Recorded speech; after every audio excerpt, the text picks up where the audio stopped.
Hurling is kind of a religion in my family. All my cousins are hurling and all my female cousins are camogie players and stuff, so. They'd meet up down at the farm. There could have been 12 or 14 of them playing sport every day. It was always kicking a soccer ball or playing hurling, so I was just kind of really born into sport, really. So when I was a young lad, I'd be just tipping off the wall, just back to myself. Yeah, not allowed to hit the cooler anymore.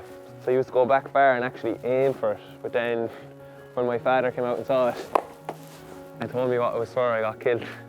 Well, we would do a lot of work together and we'd get on very well together, and he'd be very highly regarded as a hurler, like in Tulla, like they'd have great time for him. Big thing for me was seeing my dad hurl and Shawnee McMahon, Brian Lohan and all them. They are what drove my generation of teammates. I got a headline one time in New York because I got so many scores. It was Machine Gun McInerney was the headline, and the paper was sent back to Tulla, and a lot of people would know me for hurling. Like. And GAC is at every doorstep.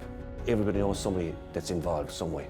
It kind of binds people of different generations together, where people have something really, really in common, and that really lends itself to community life. Just winning an All-Star for cornerback was a pretty cool feeling, and for the few weeks after it I was getting claps on the back and handshakes and stuff, so. As far as I was concerned, it couldn't get any better. You know, he had achieved what an awful lot of great Clare hurlers hadn't. He was just kind of the darling of Tulla at that stage. It put him up on a pedestal that he deserved as one of the greats of Tulla and of Clare.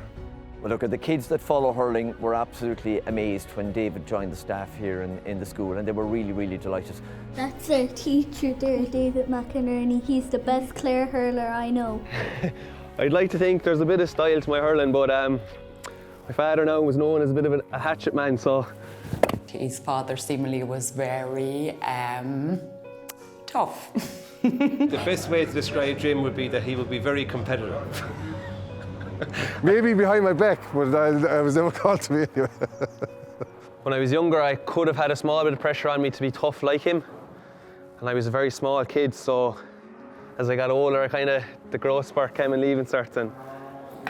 I've never seen a man to kind of progress year on year that he has, like, and there's still a lot more left in him.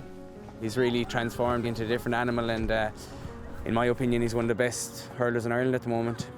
The last few years of Clare hurling, we've been a little bit unsuccessful. At the same time, I'd be hopeful. I think that we're going to make a big push for it and hopefully get to the knockout stages of the Allianz leagues and give it a right rattle. Some lads haven't experienced success at the senior level with this team yet. I just love them to see what it's like. Come on! I definitely will settle in Tulla. I just love the village and love the people in it, so a lot of bog and hills and rain, but no, it's the people. It's the people in Tulla are the nice ones, so. Supporting all 32 counties, Allianz.